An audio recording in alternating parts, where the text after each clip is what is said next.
मालूम करना है, 3 सेट का क्रॉस मालूम करना है, तो बारी बारी से करेंगे। पहले हम लोग क्या करेंगे, 2 सेट का क्रॉस निकालते हैं।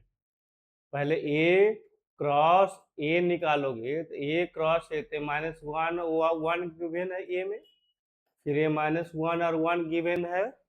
अब दोनों को ऑर्डर पेयर जब मल्टीप्लाई करके लिखेंगे तो पहले -1 और -1 के साथ होगा -1 -1, फिर -1 और 1 के साथ हो गया, 1 और -1 के साथ होगा, 1 और 1 के साथ हो गया।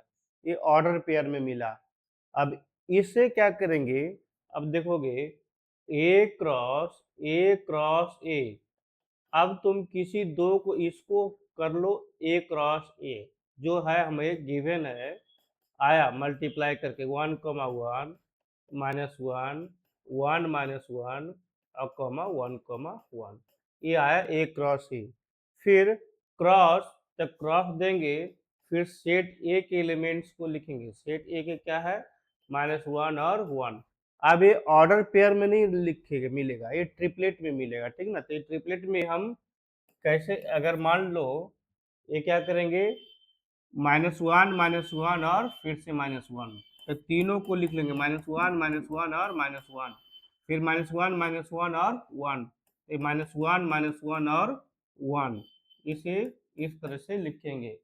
फिर क्या होगा, अब इसे दोनों के साथ मल्टीप्लाई करेंगे तो -1 1 और -1, इसका ऑर्डर इंपॉर्टेंट है, यानी कि इसको घसा के आगे लिख देंगे तो हो जाएगा, तो ये गलत हो जाएगा, ठीक है। हम इसे इसमें अरेंज नहीं कर सकते, इसका ऑर्डर इंपॉर्टेंट है। तो हमने -1 और 1 -1 लिखा, -1 1 और 1 लिख लेते हैं, -1 1 और 1 आ जाएगा।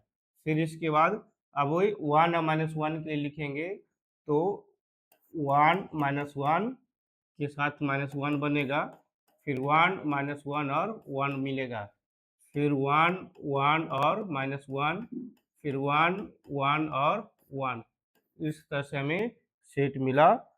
मल्टीप्लाई करेंगे 3 सेट को तो रिजल्ट आया, ठीक है, ए क्रॉस ए का वैल्यू आया।